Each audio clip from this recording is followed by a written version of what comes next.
ഇപ്പോൾ ആപ്പിൾ ഐഫോൺസിൽ ചിലപ്പോൾ നിങ്ങൾ ചില ആപ്ലിക്കേഷൻസ് ഓഫ്ലോഡ് ചെയ്തിട്ടുണ്ടാവും. ഓഫ്ലോഡ് ചെയ്യുക എന്ന് പറഞ്ഞ സംഭവം എന്താണെന്ന് വെച്ചാൽ, ഇപ്പം ചിലപ്പം ചില ആപ്ലിക്കേഷൻസ് നമ്മൾ വല്ലപ്പോഴും യൂസ് ചെയ്യുന്നുണ്ടാവുള്ളൂ. പക്ഷേ ആ ഒരു ആപ്പിൽ ചില ഡാറ്റാസ് ഉണ്ടാവും. ചിലപ്പോൾ നമുക്ക് ആ ഒരു ഡാറ്റ നഷ്ടപ്പെടാൻ താല്പര്യം ഉണ്ടാവില്ല. അങ്ങനെയുള്ള കേസുകളിൽ ആപ്പിൾ ഓഫ്ലോഡ് ചെയ്യാം. ഓഫ്ലോഡ് ചെയ്ത് വെച്ചാൽ ആപ്പിൻ്റെ സ്പേസ് അതിലുണ്ടാവില്ല. അപ്പം ആപ്പ് അൺഇൻസ്റ്റാൾ ആയിട്ട് പോയിട്ടുണ്ടാവും. പക്ഷേ ആ ഒരു ആപ്പിൽ മുമ്പുണ്ടായിരുന്ന ഡാറ്റ ഫുള്ള് ഫോണിൽ സേവ് ആയിട്ടുണ്ടാവും. അപ്പം നമുക്ക് പിന്നീട് വേണമെന്നുണ്ടെങ്കിൽ ആ ഒരു ആപ്പ് ഡൗൺലോഡ് ചെയ്ത് യൂസ് ചെയ്യാവുന്നതാണ്. അപ്പോൾ നമ്മൾ ഈ ഒരു വീഡിയോയിൽ നമ്മൾ പറയാൻ പോകുന്നത് ഓഫ്ലോഡ് ചെയ്തിട്ടുള്ള ആപ്ലിക്കേഷൻസ് എങ്ങനെ നമുക്ക് റീഇൻസ്റ്റാൾ ചെയ്തിട്ട് യൂസ് ചെയ്യാം എന്നുള്ളതിനെ കുറിച്ചിട്ടാണ്. ഇപ്പം അതിൽ സിമ്പിൾ ആയിട്ടുള്ള മെത്തേഡ് എന്താണെന്ന് വെച്ചാൽ, ഇപ്പം നിങ്ങളെ ആപ്പ് സെക്ഷനിൽ പോയി നോക്കുകയാണെന്നുണ്ടെങ്കിൽ നിങ്ങൾക്ക് ഇവിടെ ഇങ്ങനെ ഒരു ചിഹ്നം കാണാൻ പറ്റും. ഇപ്പം ഇവിടെ ഒരു ക്ലൗഡിൻ്റെ ചിഹ്നമുണ്ട്.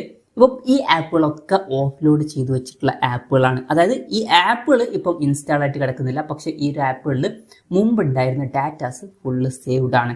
അപ്പം അങ്ങനത്തെ ഏതെങ്കിലും ആപ്പുകൾ നിങ്ങൾക്ക് വീണ്ടും യൂസ് ചെയ്യണമെന്നുണ്ടെങ്കിൽ ജസ്റ്റ് ആ ഒരു ആപ്പിൽ ക്ലിക്ക് ചെയ്താൽ മതി. ആ ഒരു ആപ്പിൽ ക്ലിക്ക് ചെയ്യുകയാണെന്നുണ്ടെങ്കിൽ സാധാരണ ആപ്പുകൾ ഡൗൺലോഡ് ആവുന്ന പോലെ ഇതും ഡൗൺലോഡ് ആവാൻ സ്റ്റാർട്ട് ആവുന്നതായിരിക്കും. ഡൗൺലോഡ് ആയിട്ട് കഴിഞ്ഞാൽ നമുക്ക് ആ ഒരു ആപ്പ് വീണ്ടും യൂസ് ചെയ്യാവുന്നതാണ്. ഇപ്പം ഇതാണ് ഈസി ആയിട്ടുള്ള മെത്തേഡ്. ഇനി അതല്ലാന്നുണ്ടെങ്കിൽ ചെയ്യാൻ പറ്റിയിട്ടുള്ള കാര്യം എന്താ വെച്ചാൽ, സെറ്റിങ്സിൽ പോവാം. സെറ്റിങ്സിൽ പോയാൽ ജനറൽ എന്നുള്ള ഓപ്ഷൻ കാണാൻ പറ്റും, അതിൽ ക്ലിക്ക് ചെയ്യുക. അതിൽ ക്ലിക്ക് ചെയ്താൽ ഐഫോൺ സ്റ്റോറേജ് എന്നുള്ള ഓപ്ഷൻ കാണാൻ പറ്റും, അതിൽ ക്ലിക്ക് ചെയ്യുക. അതിൽ ക്ലിക്ക് ചെയ്താൽ ഇവിടെ നമുക്ക് ആപ്ലിക്കേഷൻസ് ഒക്കെ കാണാൻ പറ്റും. ഇപ്പം ഇവിടെ നിങ്ങൾക്ക് ആ ഒരു ക്ലൗഡിൻ്റെ ചിഹ്നം കാണാൻ പറ്റും. ഇത് ഓഫ്ലോഡ് ചെയ്ത് വെച്ചിട്ടുള്ള ആപ്പാണ്.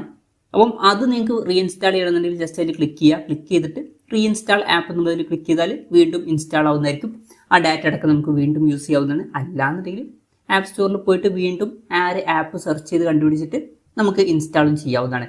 ഈസി ആയിട്ടുള്ള മെത്തേഡ് എന്ന് പറയുന്നത് ഇവിടുന്ന് ജസ്റ്റ് ക്ലിക്ക് ചെയ്താൽ അത് ഡൗൺലോഡ് ചെയ്യാം. ഡൗൺലോഡ് ചെയ്തിട്ട് യൂസ് ചെയ്യാവുന്നതാണ്. അപ്പം ഇങ്ങനെ നമുക്ക് വളരെ സിമ്പിളായിട്ട് ആപ്പിൾ ഐഫോൺസിൽ ഓഫ്ലോഡ് ചെയ്ത് വെച്ചിട്ടുള്ള ആപ്പുകൾ റീഇൻസ്റ്റാൾ ചെയ്യാവുന്നതാണ്. ഈ ഒരു വീഡിയോ നിങ്ങൾക്ക് യൂസ്ഫുൾ ആയി എന്ന് വിചാരിക്കുന്നു. എന്തായാലും ഈ ഒരു വീഡിയോ പറ്റിയിട്ടുള്ള നിങ്ങളുടെ ജെന്യൂൻ ആയിട്ടുള്ള അഭിപ്രായം ജസ്റ്റ് ഒന്ന് കമൻറ്റ് ചെയ്യുക. അതുപോലെ തന്നെ ഇതുപോലുള്ള വീഡിയോസ് ഇനിയും കാണാൻ താല്പര്യമുണ്ടെന്നുണ്ടെങ്കിൽ ഈ ചാനൽ സബ്സ്ക്രൈബ് ചെയ്യാവുന്നതാണ്.